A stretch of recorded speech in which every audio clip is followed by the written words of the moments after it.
सर्वांना सप्रेम जय भीम। तर भावांनो, विषय असा, एका जातीवादी कंटकाने डॉक्टर बाबासाहेब आंबेडकरांच्या फोटोवरती घाणेरडी कमेंट करून त्याचा रील्स अपलोड केली।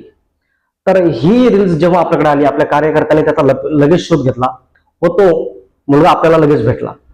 पण विषय हा की तुम्ही घाणेरडी कमेंट करता आणि व्हिडिओ पोस्ट करता, बरोबर, पण जेव्हा तुम्हाला भीमटोळा भेटतो तेव्हा तुमचे घरचे फार चिंतित असतात।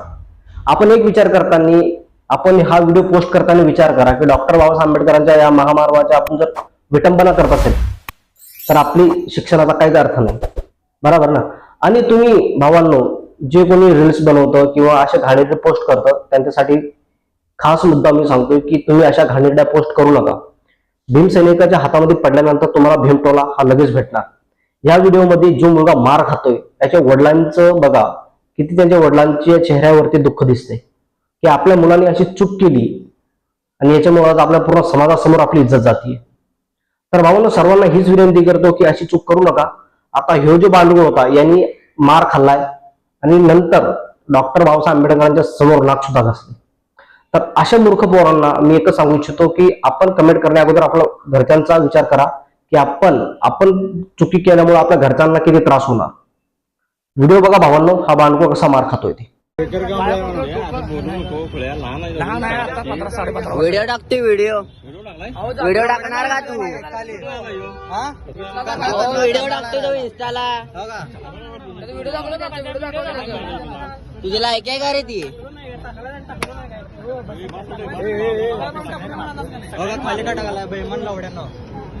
लायक आहे का त्याची?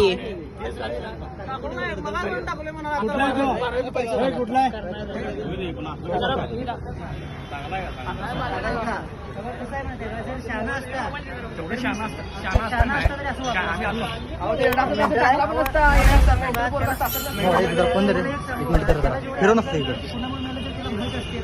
काय पाहिजे आता तो आज बाबाचा टाका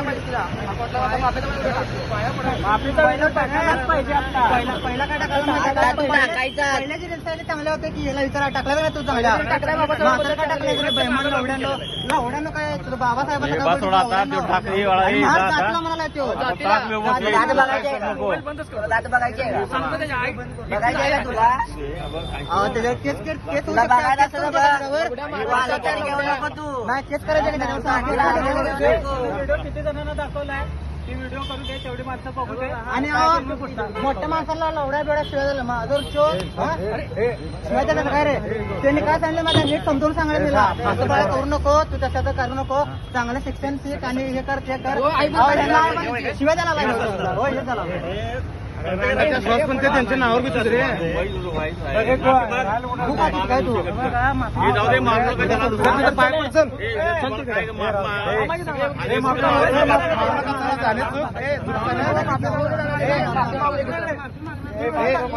व्हिडिओ टाकलास का? बोला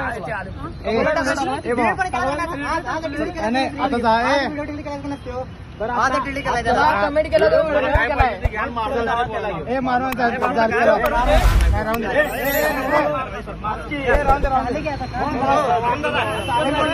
माफी मागू दे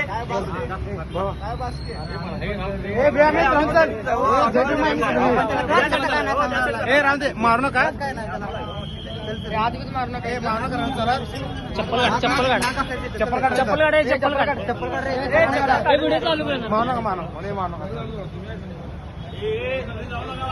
नाही नाही हाय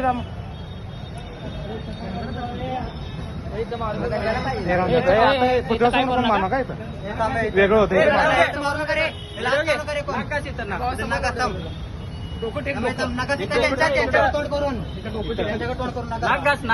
डोकं टेक खाली खाली डोकं टेक। हे पण लास्टला शब्द पाहिजेत। मी इंस्टाग्रामवरती चुकीचं पोस्ट टाकलेली, एका समाजाची भावना चुकली म्हणून मी माफी मागतो। आजपासून अशी पोस्ट टाकणार नाही। जय भीम। डोकं टेक खाली, पाया पड, मी आयुष्यात परत कधी करणार नाही। आणि 3 वेळा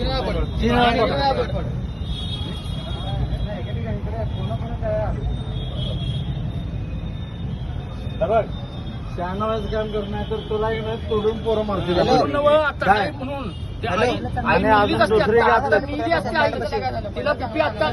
एवढं समजायला पाहिजे ना त्याला पण.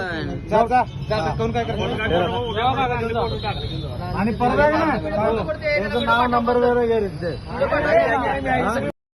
तर हात जोडून माझी हीच विनंती आहे सर्वांना की अशी चुकी करू नका की आपल्यामुळं आपल्या घरच्यांना त्रास होईल किंवा आपल्यामुळं आपल्या बापांची इज्जत जाईल. पण जे कोणी बांडगुळ असे महापुरुषांना कमेंट करत असेल त्यांना भीमटोला हा लगेच भेटणार, तो कुठल्याही क्षेत्रामध्ये असो कुठलाही असो. पण दुर्दैवाची गोष्ट अशी आहे भावांनो की आपण जे चुकी करतो याच्यामुळं आपल्याला घरच्यांची इज्जत जाते. हे व्हायला नको आणि आपण कमेंट करताना विचार करून कमेंट करत जावा की आपण कोणाबद्दल कमेंट करतोय, काय कमेंट करतोय, ज्याचे करून तुम्हाला त्रास होणार नाही आणि तुमच्या घरच्यांना सुद्धा. तर भेटूया भावांनो अशाच नवीन व्हिडिओमध्ये. जय भीम आणि जय संविधान.